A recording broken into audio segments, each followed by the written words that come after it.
When a president threatens tariffs on fertilizer, it might sound like just another chapter in an unending trade conflict, another news bite, another promise to be tough.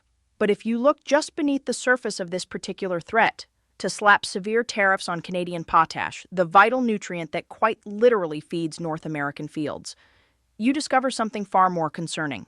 You find an economy quietly sawing at the branch it is sitting on. You find a policy that looks strong on television but is dangerously weak when you trace who actually pays the bill. And whether you work in farming, food processing, rural services, or you simply buy groceries every week, you are far closer to that bill than you might realize. Let me start with the basic storyline. The United States imports a large share of the potash it uses as fertilizer. A huge portion of that comes from Canada, especially from the province of Saskatchewan, which holds some of the richest potash deposits in the world. Potash is not a luxury item. It is one of the core nutrients that makes modern yields of corn, soybeans, wheat, and many other crops possible. Without it, fields do not just produce a little less. Over time, they become exhausted. So when a president says he is ready to put very severe tariffs on fertilizer imports and points specifically to Canada, he is not poking a minor supplier. He is threatening the main artery of the American fertilizer system and with it, the entire cost structure of American agriculture. Now, if you are listening to this and you are a farmer, you do not need me to explain what happens when input costs spike. Fertilizer is not a side item on your budget. It can be one of the single largest costs in a growing season. A jump of even a modest amount per ton, once you scale it over hundreds or thousands of acres, eats straight into your margins. Many farms today are already surviving on thin lines of credit and volatile commodity prices.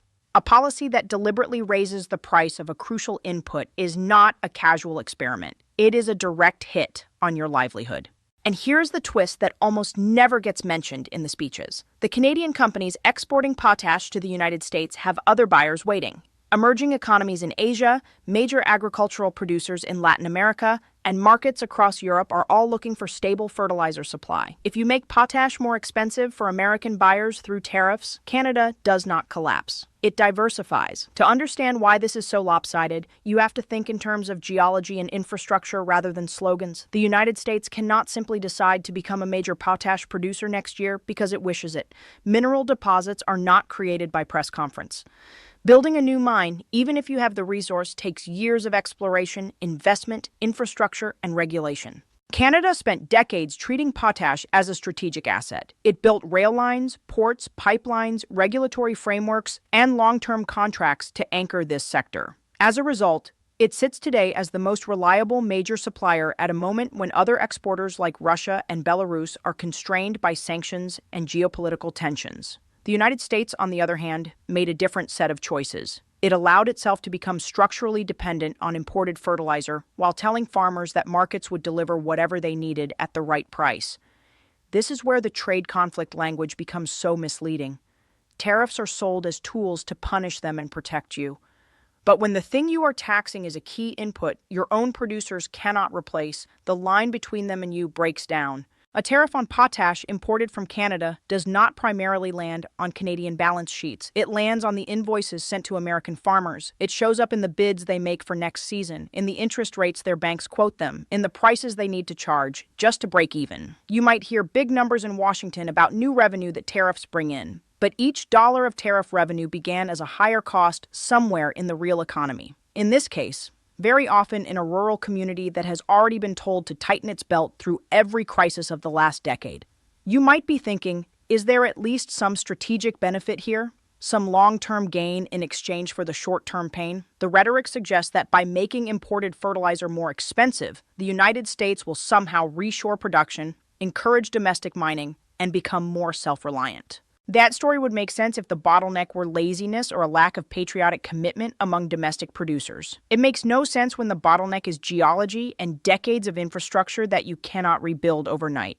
The risk is that you end up with the worst of both worlds. You do not suddenly create a thriving domestic potash industry, but you do create a cost shock for your agricultural sector and then spend public money trying to patch the damage through ad hoc support programs and bailouts. We have already seen a version of this movie. When tariffs were imposed on a range of imports during earlier phases of the trade conflict, American farmers lost access to some of their key export markets, especially for soybeans. The government then turned around and announced billions in relief payments to compensate for the damage its own policy had helped cause. That money did not come from nowhere. It came from taxpayers and from future public budgets that could have been used for rural infrastructure, climate resilience, education, or healthcare. Now, we are flirting with a new round of the same dynamic, but this time targeting the inputs that make the harvest possible in the first place. If you care about fiscal responsibility, this should trouble you. If you care about food prices, it should worry you even more. There is another layer here that I want you to see because it goes beyond one tariff fight. On the other side of the border, Canadian policymakers are reading the same headlines and drawing their own conclusions. Faced with an unpredictable partner that uses tariffs as a routine bargaining tool, they are doubling down on diversification. They are signing new trade agreements in Asia, deepening ties with Europe, and promoting themselves as a dependable supplier of critical minerals and agricultural inputs. In other words, they are doing for their economy what the United States claims to want to do for its own, but they are doing it through stability and openness rather than through threats. When you step back, you realize that a tariff on potash does not make North America stronger. It nudges Canada further toward a world where it is less reliant on the United States while leaving American farmers more exposed and more isolated. If you zoom out from fertilizer and look at the broader pattern, the same contradictions appear in America's wider relationship with Canada and the world. On one side, you have a White House that treats tariffs, defense systems, and sound bites about the 51st state as instruments of dominance. On the other, you have a Canadian government that has quietly decided it will no longer bet its prosperity on the moods of Washington. That contrast came into sharp focus when Prime Minister Mark Carney stood on the Apex stage and announced a forthcoming visit to China. To many viewers, it was just another diplomatic headline. To anyone who follows global economics, it was a signal that Canada is repositioning itself as an independent strategic middle power rather than a permanent junior partner. The logic behind Carney's move is straightforward. Canada has paid a high price for being caught in the crossfire of great power disputes. When tensions with China escalated in the late 2010s and early 2020s, Canadian farmers lost billions in export sales. Energy projects were delayed, trust evaporated. Re-engaging Beijing is not about naivety. It is about diversification. China is a market of 1.4 billion people with deep needs in food, clean technology, and advanced fuels, precisely the areas where Canada has comparative strengths. By normalizing relations and rebuilding certification systems and business channels, Ottawa is not choosing China over the United States. It is choosing not to be hostage to any single market. The timing amplifies the message. Just as Washington cobbles together a one-year tariff truce with Beijing, reducing average tariffs slightly while leaving the underlying confrontation unresolved, Canada steps in with a longer-term vision. While Washington performs crisis management, Ottawa works on architecture, trade agreements with Europe and the UK, new pacts in Southeast Asia, and a deeper role in the Indo-Pacific economy that now drives the majority of global growth. That is not disloyalty. It is what any rational country does when an ally repeatedly uses economic coercion and public humiliation as negotiating tools. If you make your partners feel like supplicants, do not be surprised when they start building exits. This rebalancing is even more striking when you look back at the Trump-Carney meetings in Washington. In front of the cameras, there were warm words about friendship and trade.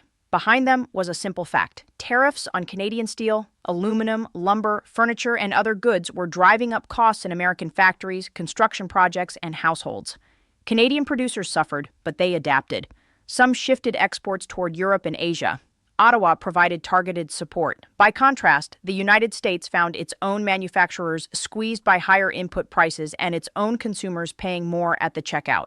When the U.S. Chamber of Commerce and Great Lakes governors publicly begged for de-escalation, they were effectively admitting what the administration would not. A tariff on Canada is in practice a tax on Americans. Canada's response was not to shout louder, but to lean on the quiet power of integration. Canadian capital is one of the largest sources of foreign investment in the United States. Canadian electricity keeps lights on in U.S. cities and factories. Canadian materials are embedded in American cars, aircraft, buildings, and grids. That deep interdependence is not a weakness. It is a form of leverage. When a U.S. president half-jokingly tells Canada it can have missile defense for free if it becomes the 51st state, he reveals his own mental map. A world where power flows in one direction, from Washington outward. But the real world is one where severing or even fraying cross-border links comes at an enormous cost to both sides and increasingly to the United States itself. This is why the rhetoric of national greatness and the reality of policy outcomes diverge so sharply. Tariffs on lumber and furniture meant to revive American industry instead raised the price of building homes and furnishing them. Aggressive posturing over defense systems and territorial jokes stirred applause at rallies, but signaled to allies that American guarantees came with a permanent threat of economic punishment.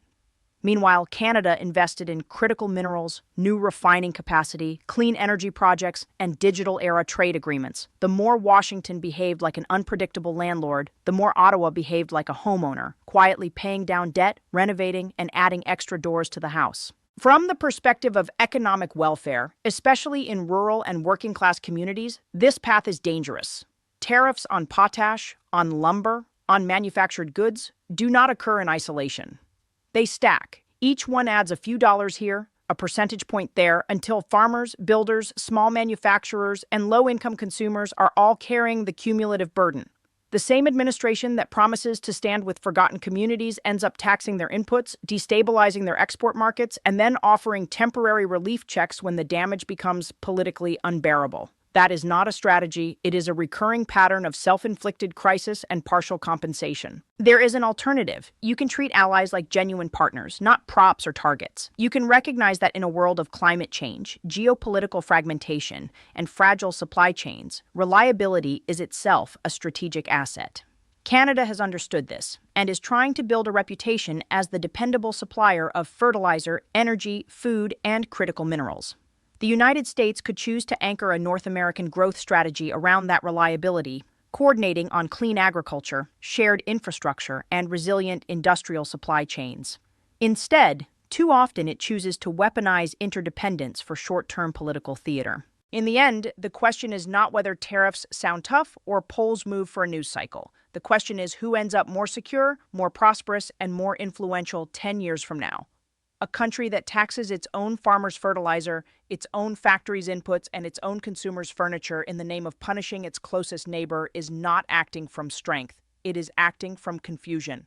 A country that takes those shocks and uses them to diversify, build new partnerships, and deepen its credibility is playing a longer, smarter game. On potash, on trade with Asia, on critical minerals, the pattern is the same. The louder Washington shouts, the more carefully Ottawa plans. And in a world where stability and trust are increasingly scarce, it is often the quiet strategist, not the loudest voice, who ends up shaping the future. If you want to understand how this moment fits into the broader trajectory of North American politics, look closely at what is happening inside the United States as these tariff battles drag on. The more Washington leans on threats, the more it exposes a deeper vulnerability, the assumption that America can act unilaterally without meaningful consequences at home.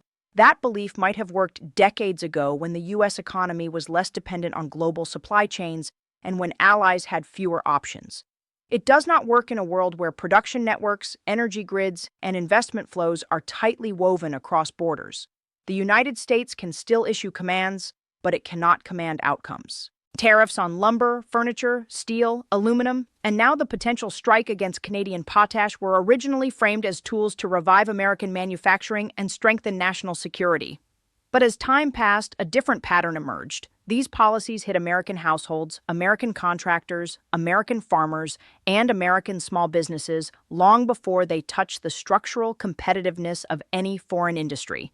That gap between intention and impact has quietly reshaped the political map. Rural counties that once formed the core of electoral strength now carry the weight of higher fertilizer prices, disrupted export markets, and volatile input costs. Industrial states struggle with more expensive materials, forcing factories to delay hiring or reduce shifts. And suburban families already stretched by housing, groceries, and childcare are paying more because tariffs ripple through every stage of the supply chain. Meanwhile, Canada has taken those same shocks and turned them into catalysts. Each tariff becomes another justification for diversification. Each diplomatic slight becomes another reason to deepen ties in Asia and Europe. Each threat accelerates the shift toward Canadian-controlled supply chains in critical minerals, energy storage, agricultural inputs, and green manufacturing. This is not defiance. It is adaptation, and it is increasingly effective. While Washington tries to pull its partners into narrower, more transactional relationships, Ottawa is building the next layer of its global identity, a country small enough to remain flexible, but large and stable enough to matter. To some observers, the boldest statements, like the suggestion that Canada could join the U.S. as the 51st state in exchange for access to America's missile defense system, might sound like political showmanship. But the underlying message lands very differently for Canadians. It reinforces a perception that Washington no longer sees Canada as an equal partner, but as a territory whose loyalty must be tested and whose autonomy can be bargained away. Far from intimidating Canada, this rhetoric accelerates the very outcome not wanted. A more independent Canadian foreign policy that looks less like an extension of U.S. strategy and more like a confident middle power charting its own course. Inside Canada, this shift has produced something unusual: unity. Business leaders, provincial premiers, and even opposition politicians who normally disagree on nearly everything have rallied around the need to protect Canada's economic sovereignty. The reason is simple. They all see what the data shows. Canada's integration with the U.S. economy runs so deep that defending national interests requires calm, disciplined, long-term thinking, not reactive nationalism. Mark Carney embodies that approach. He does not match energy with counter-theatrics. He does not escalate with louder threats. Instead, he plays the slow game, strengthening supply chains, reinforcing alliances, courting foreign investment, and presenting Canada as the dependable partner in an unpredictable world. Step back and the contrast could not be sharper. One speaks of dominance, the other speaks of resilience. One measures victory in headlines, the other measures it in stability. One seeks leverage through disruption, the other finds it in integration. And that distinction matters because global power is increasingly defined not by the ability to shock markets, but by the ability to reassure them. Investors flee volatility. Multinationals choose predictable jurisdictions. Food security planners prioritize reliable suppliers. In each of these arenas, Canada gains stature every time the U.S. uses tariffs as a megaphone. The missile defense announcement is a perfect illustration of the moment. The United States wanted to showcase military supremacy and succeeded. But the real story happened in the margins. Canada expressed interest because defense integration with the U.S. has been a pillar of security for decades. Yet, rather than deepening that cooperation, the inquiry was turned into a bargaining chip wrapped in a joke about annexation. What should have been an opportunity to strengthen trust instead became another reminder that Washington's commitments are conditional, transactional, and tied to political spectacle. And so North America moves forward with two very different philosophies of leadership. One is loud, improvisational, driven by pressure tactics and short-term gains. The other is quiet, methodical, driven by diversification and long-term insurance. You do not need to be an economist to see which one is creating openings and which one is creating risks. As the next chapters unfold, whether on fertilizer, minerals, energy, or trade with Asia, the center of gravity in the relationship is shifting, not dramatically, not explosively, but steadily. And that is the irony. Tariffs meant to assert American strength are instead accelerating the emergence of a more autonomous Canada, one less dependent on Washington and more engaged with the world. A policy designed to tighten control is nudging the neighbor toward independence. A trade war launched to force concessions is teaching Canada exactly how to thrive without them. It is a transformation unfolding in real time, and whether policymakers in Washington acknowledge it or not, it will shape the future of North American politics long after the tariff headlines fade. In the end, this entire dispute reveals something larger than fertilizer, tariffs, or diplomatic theater. It shows two countries moving in different directions, one grasping for leverage through confrontation, the other gaining leverage through steadiness. If the United States chooses to tax the very inputs its farmers rely on, the consequences will fall not on foreign rivals, but on its own rural heartland. And if Canada continues responding with patience, diversification, and strategic calm, it will keep strengthening the very independence Washington never intended to encourage. The truth is simple. Trade conflicts do not rewrite geology. They do not rebuild supply chains, and they do not bend allies into submission. They only expose who is prepared for the future and who is still shouting at the past. As this chapter closes, the lesson is unmistakable. Power built on disruption fades quickly, but power built on stability lasts.